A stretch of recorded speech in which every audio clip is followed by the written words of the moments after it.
Buenas tardes, el día de hoy nos acompaña nuestro invitado Alberto Suriano. Él es un psicólogo en adolescencia.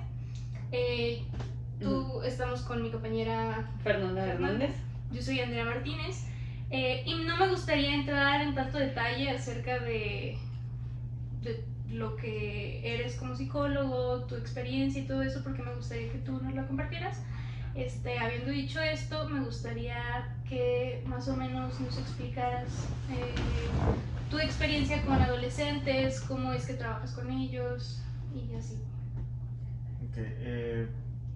Desde que estaba yo en la carrera tenía yo la intención de querer trabajar con ellos, y mucho de lo que hice, por ejemplo, en mi servicio profesional en el hospital, se enfocó mucho en ellos. Ahí atendíamos a todas las edades, pero de manera muy específica con los adolescentes se hizo como un trabajo muy interesante. De los que yo recuerdo, prácticamente eran más chicos que tenían unas dificultades muy complejas, digamos que salían un poco más de lo que era lo normal en lo que pudiera estar pasando un adolescente, como cosas del desarrollo, sino que tenían cosas como muy específicas. Recuerdo dos de ellos. Uno de ellos tenía intento de abuso y otro igual, pero él como generador de ello, ¿no? Entonces fueron de los casos como más complejos que yo tuve ahí en el hospital, y a mí me llevó a investigar pues, por mi cuenta, más allá de lo que estaba ocurriendo, cómo podía yo abordar, cómo podía yo generar ahí un escenario para ellos. Entonces desde ahí se generó. En general, por ejemplo, ya una parte como muy personal, hubo una brecha donde no estuve yo consultando, pero de un tiempo para acá he vuelto, y generalmente es el tipo de pacientes. Por ejemplo, ya tengo un poco más de 6 meses otra vez con individuales, con adolescentes nuevamente, y estaba teniendo un grupo de terapia también de adolescentes. Empezó, sin embargo, por cuestiones de ellos mismos que dejaron de faltar, se puso en pausa, pero es un proyecto que se quiere retomar nuevamente. Muy bien.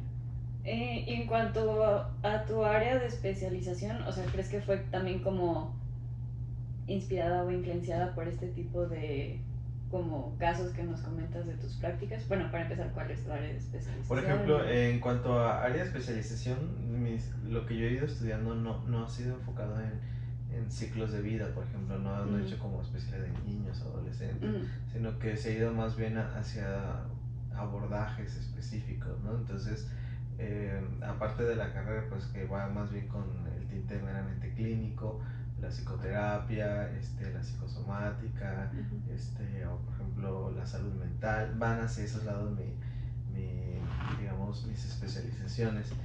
Ya de manera práctica es donde han llegado pues el adolescente, ¿no? Específicamente. Generalmente han sido muchos niños y adolescentes son los que me llegan un poco más, y el adolescente me llama muchísimo la atención.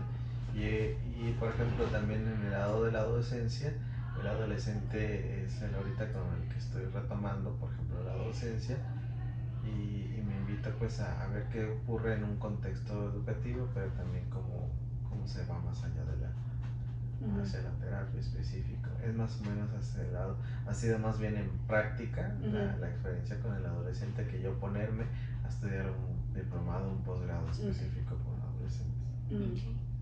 ¿Y utilizas algún tipo de teoría? ¿Te gusta utilizar algún tipo de teoría en tus trabajos con adolescentes? No, fíjate que no. De hecho, cuando vi el cuestionario, no, incluso creo que esto lo vuelve limitante, al menos en la práctica lo he identificado.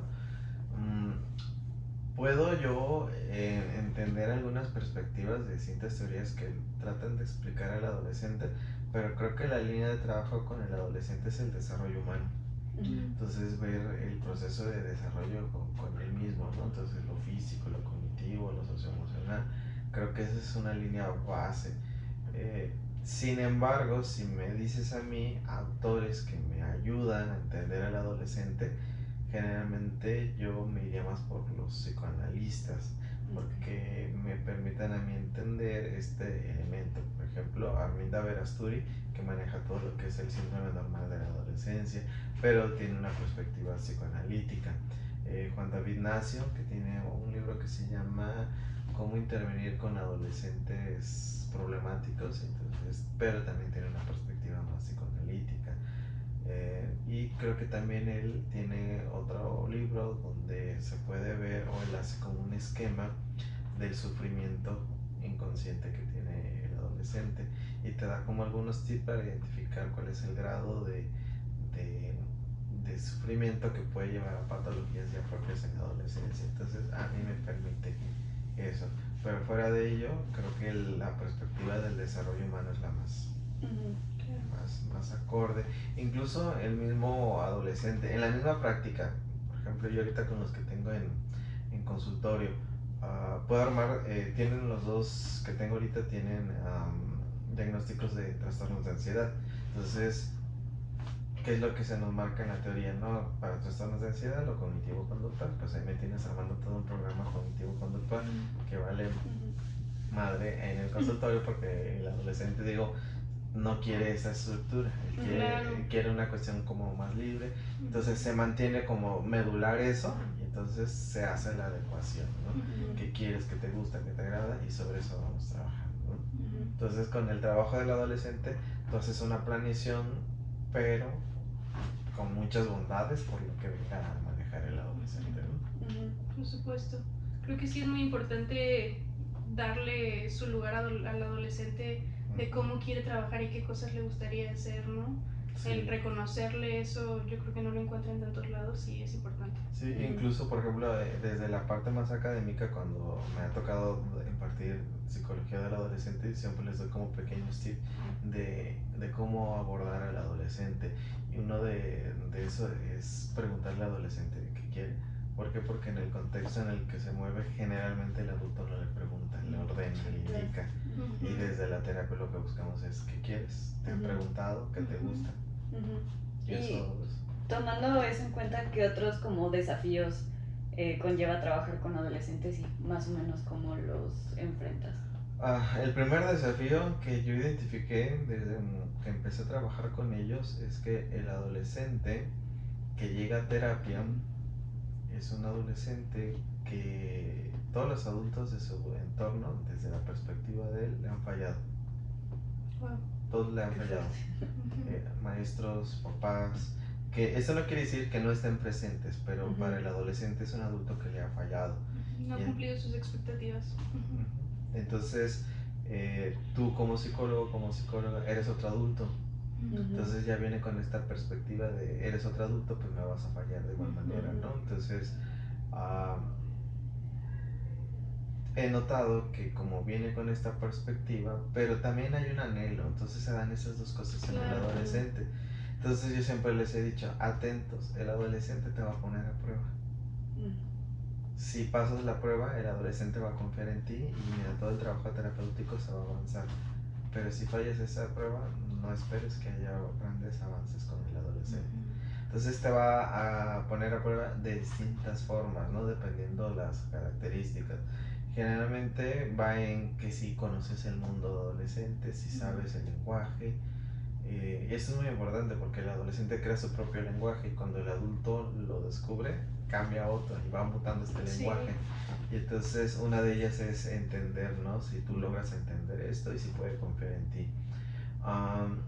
Por ejemplo, uno de los pacientes que tuve allá en el hospital, este tipo de prueba fue que el paciente que había sido o habían intentado abusar de él, entonces era muy complejo porque hubo momentos donde primero no sabíamos que había un intento de abuso, sino que se descubrió hasta 5 sesiones posteriores, ¿no? Y a partir de ahí el pacientillo pudo abordar esto. Sin embargo, cuando ya se descubrió el verdadero motivo, el paciente conmigo era muy agresivo. Entonces, pero era agresivo, erótico, entonces me atacaba, pero seducía a la vez como parte de lo mismo que le había sucedido.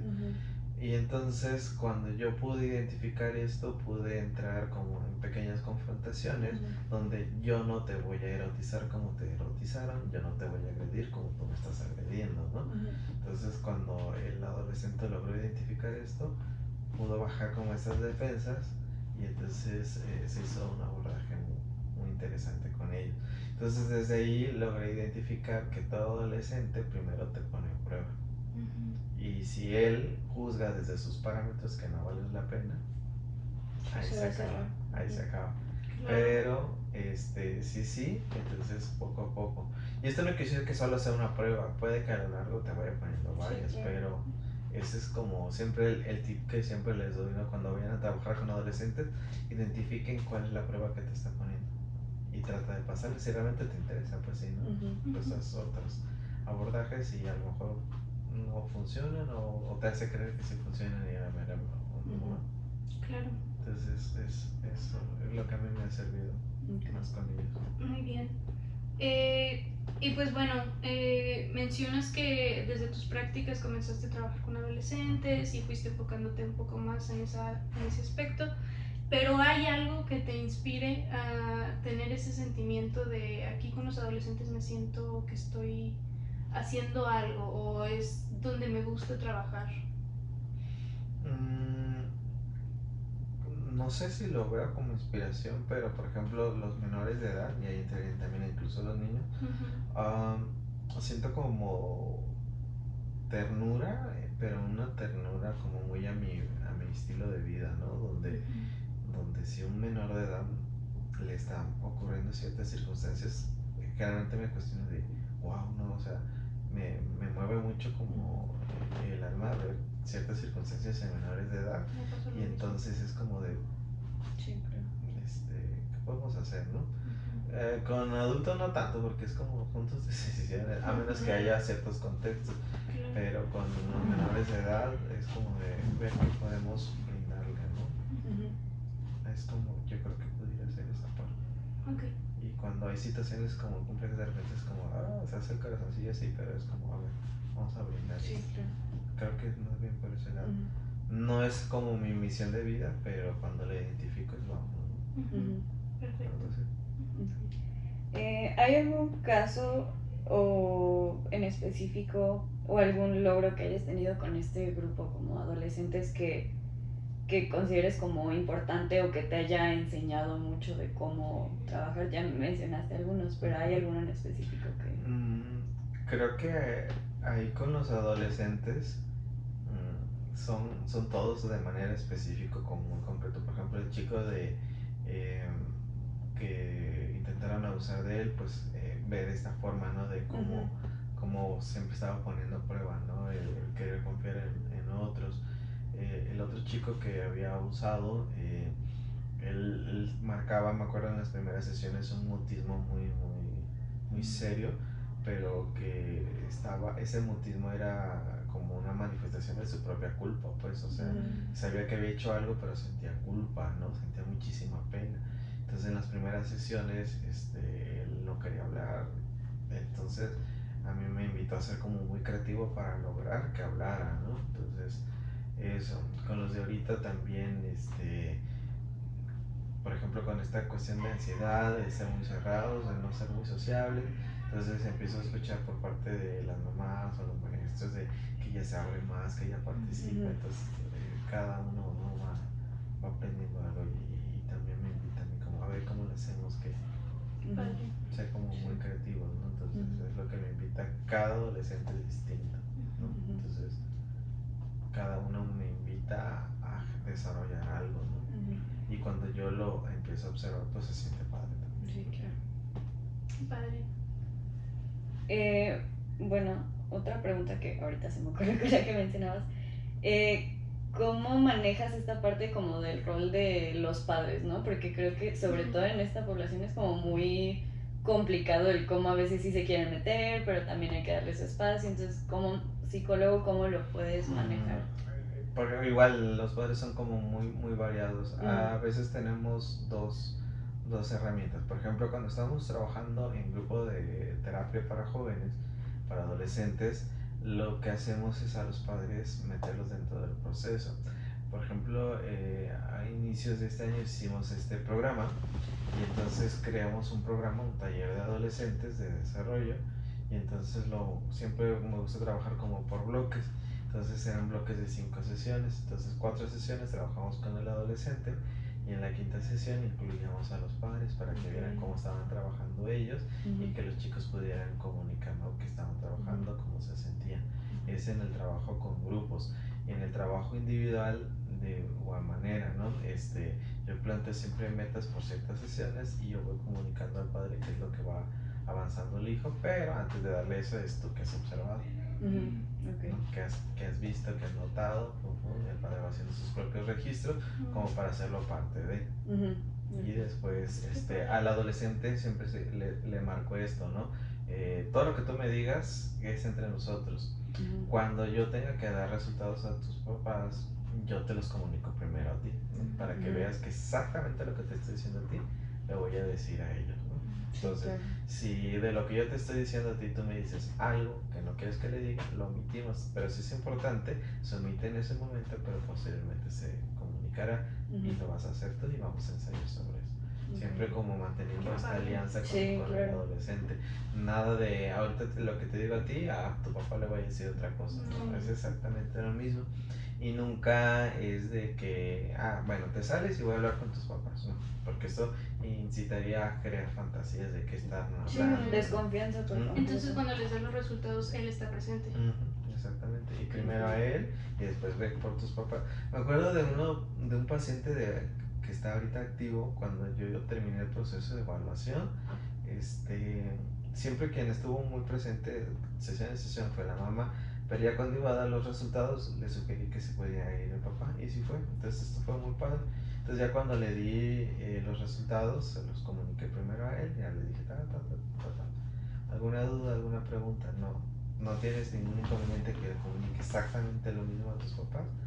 Dice, no, ok, entonces ve por ellos. Y ya él fue por sus papás. Y me llamó muchísimo la atención porque el chico se sentó en medio y pidió que sus papás se sentaran al lado de él. Y ya mientras yo les iba explicando a los papás, pues los papás lo iban abrazando y a mí me gustó muchísimo esa sesión, cómo fue la interacción de él y de los papás, ¿no?, que estaban interesados y preocupados por ellos, ¿no? Y ya cuando sabían qué era lo que tenía, pues se sintió como una sinergia muy interesante entre los tres. Muy padre. Qué padre, qué bonito. ¿Tienes alguna otra pregunta? Yo no. ¿Tú? ¿No? ¿Alguna pregunta? No, ninguna.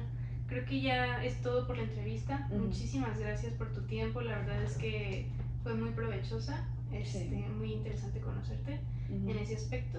Y pues bueno, sería todo. Sí, muchas gracias. Gracias.